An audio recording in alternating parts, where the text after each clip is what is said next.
So for the second part of perceptual development, we are going to focus on vision. Again, this is the least developed sense when we are born, and it develops really quite quickly. But as you might remember from the kitten study, we need the visual input in order to develop the system.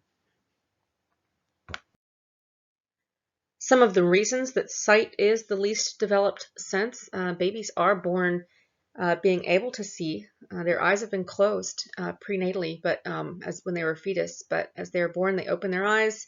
They're able to see, but a lot of the key structures of the eyes and the communication to the brain are really quite immature still. So the muscles of the lens are not strong yet, so we don't have the adjustment of visual images. They just kind of see between about 8 to 14 inches in front of their face, without a lot of accommodation of things that are far away and getting much closer.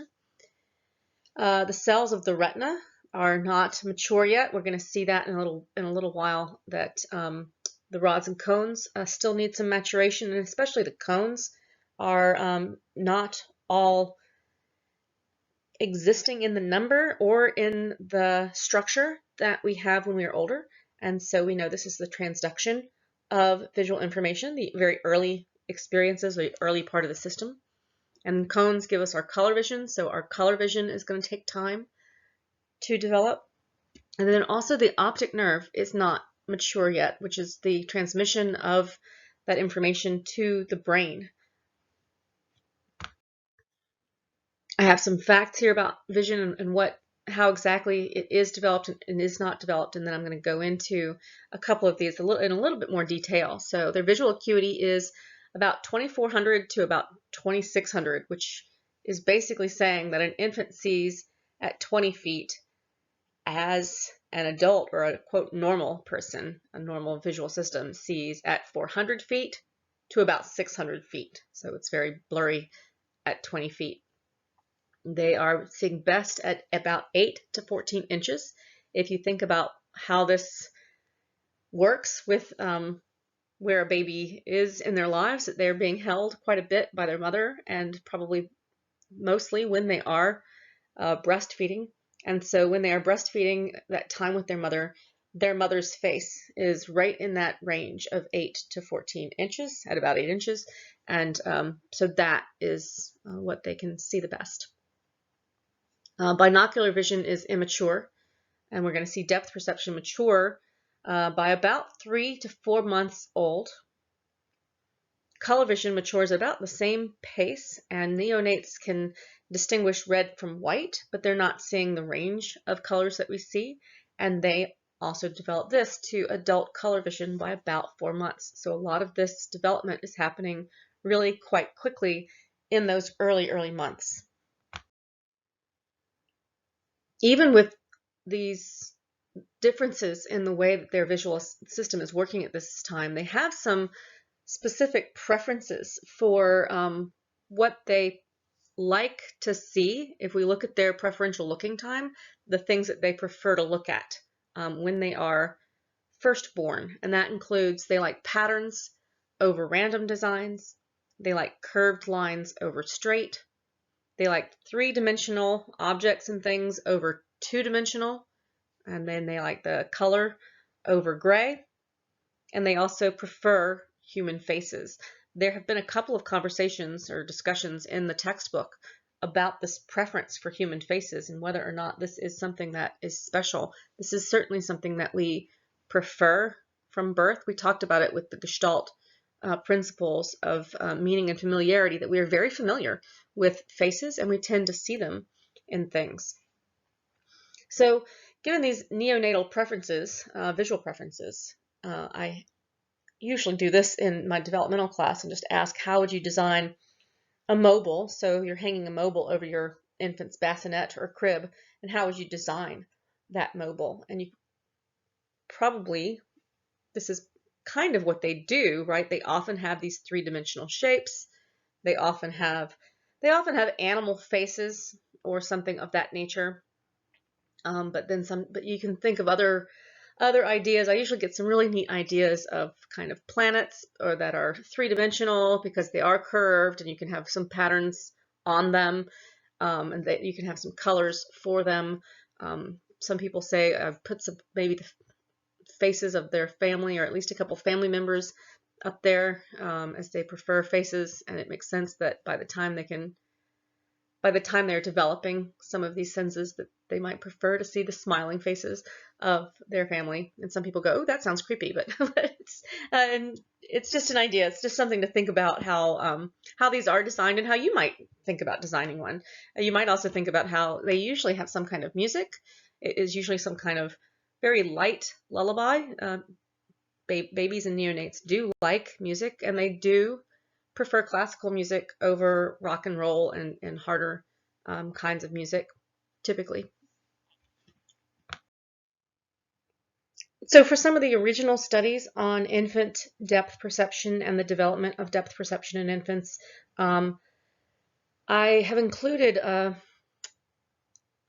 video from YouTube. It's about 5 minutes. I'm not necessarily going to say this is my favorite one, but I've changed this video maybe 5 or 6 times over the years. I started out with something that was from the 1960s in black and white, and I decided that this one was just as good. They're all about the same. They all have babies, and the babies are really cute.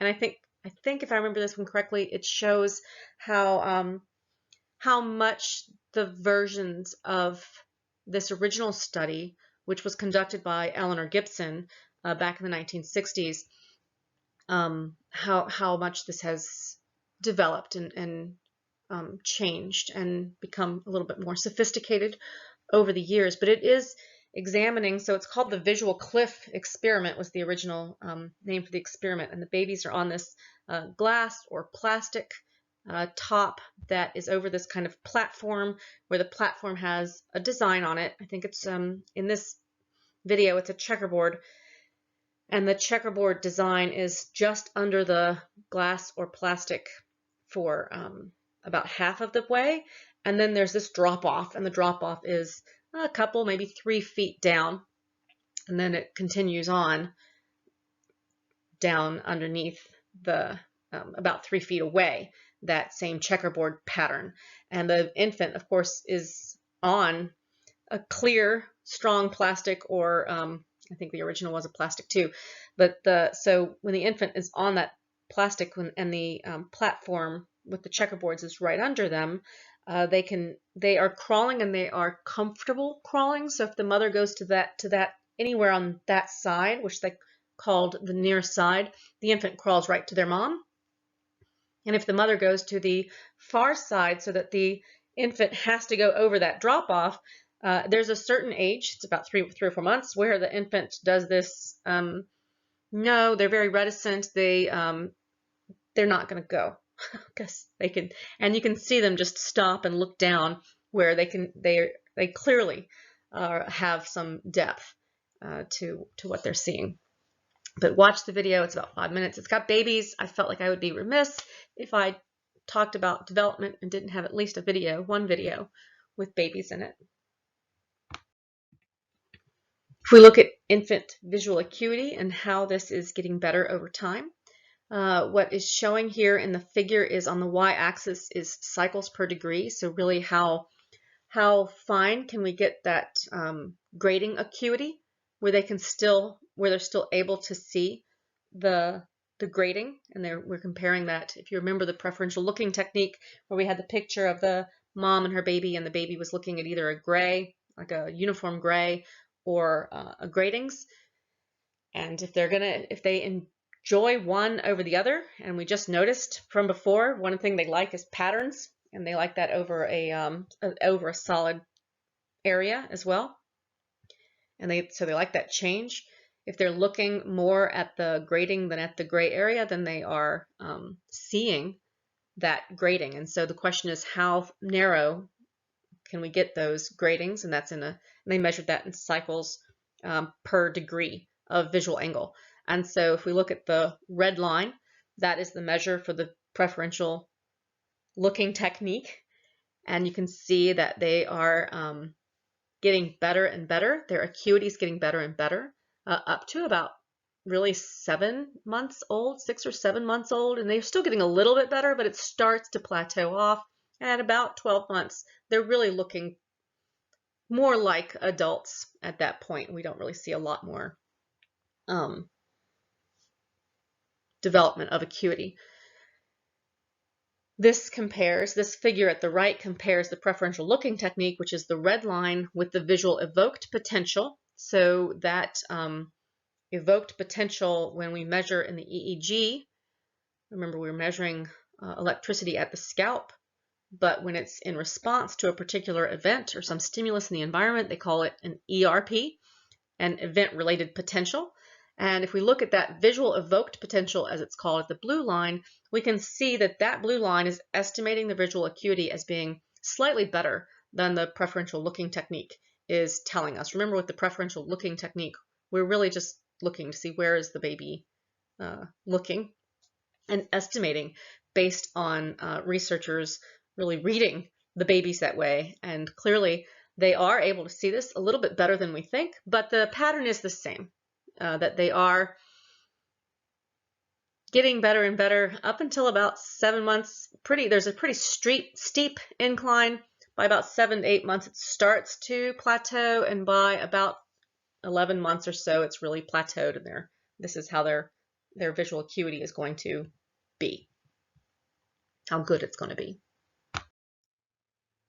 If we're wondering how some of this development is occurring that is causing the changes that we see in visual acuity, your author gives us a nice kind of idealized picture here of an adult cone versus a newborn's cone. And if you'll notice the outer segments, if you remember the outer segments, those little discs are where the visual pigment molecules are living, right? And so we see a couple of things happening. One, that the adult cone has this much longer outer segment, so that has developed over time, or that is growing over time, and so more photopigment for responding to photons of light. Also, the adult cone has a narrower inner segment, and so with the newborn cone, those wider, thicker inner segments are causing the newborn cone lattice, so if you see over in B, to have fewer cones. There's less ability for them to be shoved into this smaller space, right? And as that narrows out, we can fit more and more of those into a smaller space.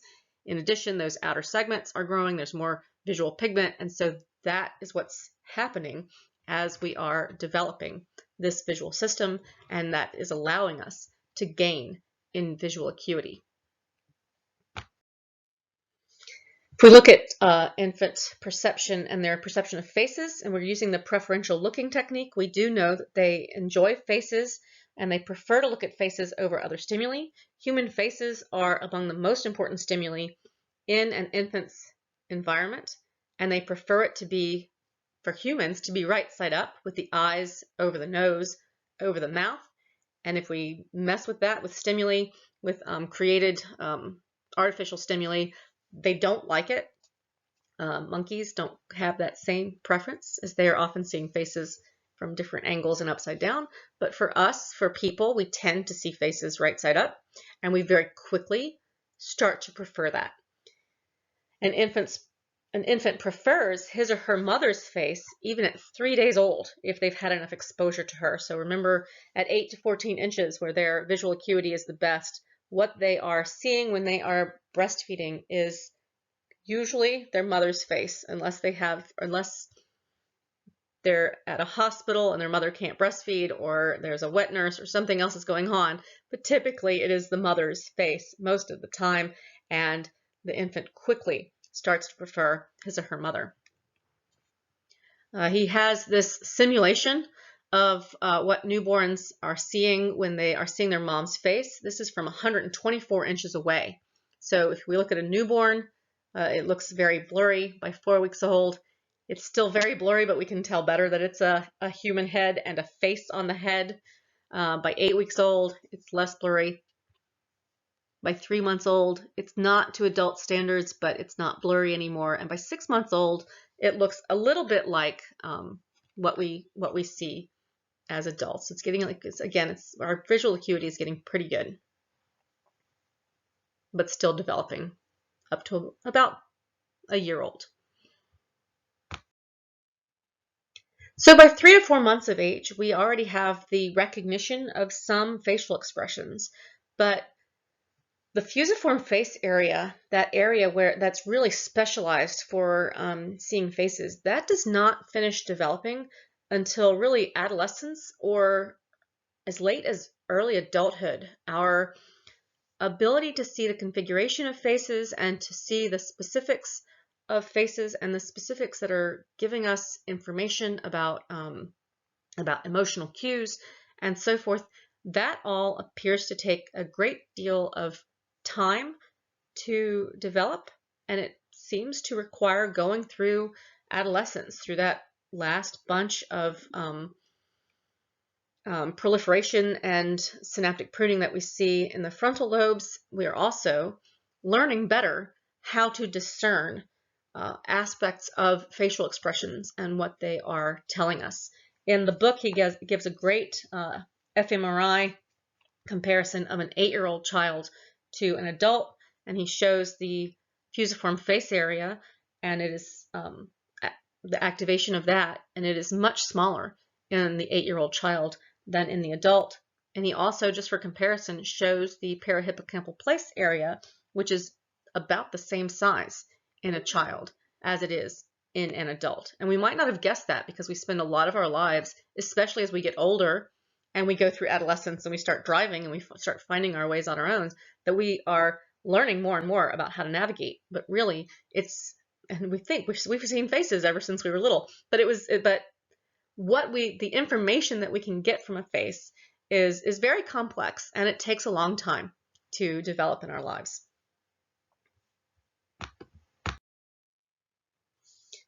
In a very famous study by Meltzoff and Moore in 1977, they had newborns.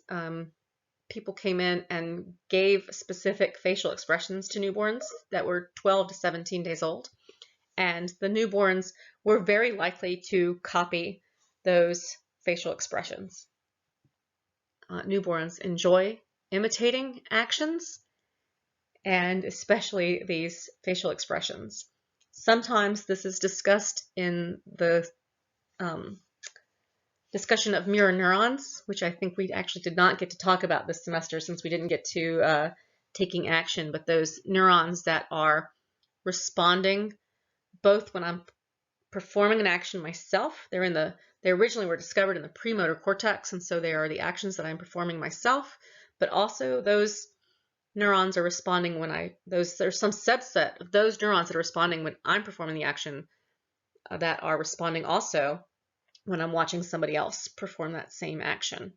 And so whether or not we want to put this Meltzoff and Moore study as an example of mirror neurons at work, it's unclear. They might be mirror neurons in the development. We don't really know which direction a lot of that goes, but even as babies, we have a real talent for imitation, and we tend to imitate. Okay, and finally, in a very neat study by Andrew Meltzoff back in 1995, he had 18-month-old infants, and they either just had these objects, and in the control group, they did not watch any kind of demonstration. In the successful demonstration group, I'm just going to give an example of 2, so I'm not going through all of these, and some of them I couldn't put together with the pictures what exactly they were saying. So I'm just going to give the barbells. The adult so in the successful demonstration group, the adult pulled those barbells apart, and if you notice in the bottom right-hand corner, there's a stick kind of put through a hole in a wall-looking thing. The adult put that stick in the hole. In the unsuccessful demonstration group, for those 2 examples, the adult would act as if they were trying to pull the barbells apart, but their hand would slip, and then they would put the barbells down. And then in the other group, that other action, they would try and put the stick through the hole, but they would miss the hole and it would fall down, and that would be the unsuccessful demonstration. And what you can see then is, if we're looking at whether or not these babies can perform the action, they're really almost toddlers, right? They're 18 months old. The control group isn't really telling us whether or not they can perform these actions. It's whether or not they are tending to perform these actions without having watched any demonstration, right? They have no reason to think they should be pulling the barbells apart. But so this was the control to see, do they actually do these specific tasks? And in 24% of the time, they did do those kinds of tasks with the various, putting the loop around the peg and all of the other ones. For the successful demonstration, they were at 78%. So clearly, and this is showing what we just showed with facial expressions, but with something much more complicated, that yes, they can watch an action and imitate that action. But if you look at, even in the unsuccessful group, they did just as good a job at performing those actions as the babies that were watching the successful demonstration. So this is really moving beyond perception, right? As it is telling us how perception can inform our cognition. And we don't even really need to see a successful action. And we're not necessarily imitating that action in order to learn how to use the objects in our environment and to gain information from our perception. So this is my last slide of the semester, and it's time to say goodbye to you all. And I usually do this in person at the final exam, and I usually say something about how much I enjoyed the class and all of that. This has been a really amazing class. I'm just going to go ahead and caveat at first to say some of you have upset me quite a bit with the writing down your friends when they're not really there, and cheating on the second exam. That I can't just pretend that that didn't happen. But I'm going to ignore you people. That's not the vast majority of the people. I had a lot of repeat students that did a really great job in probably the most difficult class that I teach, as far as how much they were clearly working at understanding this material. And I had people coming by my office, not as much as usual, but the people who were, again, really diligent. And it's really important to me that that you care about your education. And I know that sensation and perception is a really difficult class, and sometimes a little bit frustrating. And I really appreciate how many people who were really there and engaged and having conversation and asking questions, and good questions, and discussing with each other before we had this, oh, we all have to say goodbye and not see each other after spring break, surprise, surprise, which somebody told me was going to happen. And I can tell you right now, I didn't believe it. I said, no way, we're going to not have classes. But here we are. I'm sitting at home looking at a screen. And I will miss you all as a class. I have this feeling for my classes. And again, there's always students who pop out at me as part of that class that make that class special to me. And that's certainly true for this class as well. If you want to know what I'm sharing there, that is one of the hawks. There are several hawks at USC, and this is at a building near me, and I just caught it that particular day, but sometimes I can see, I used to be able to see them from my window. My new window's facing a different direction, and I haven't ever seen them, but there's a couple of hawks that fly around there, so keep your eye out. They're very cool. I've only once caught one catching a squirrel is what it looked like. It was a bit harsh, but kind of awesome too. And then the one down to the bottom left, there is a park that is just about 15 miles north of Columbia. I can't remember where. I drove from my house and I can't remember exactly where it was. It wasn't in Peak or Prosperity, but it was somewhere in between, near Chapin, I think. But South Carolina to me is probably one of the most beautiful places in the world. I've lived in a lot of places, and there's differences and they're beautiful, but South Carolina is really quite amazing to me. I think we can appreciate our perception and our existence in this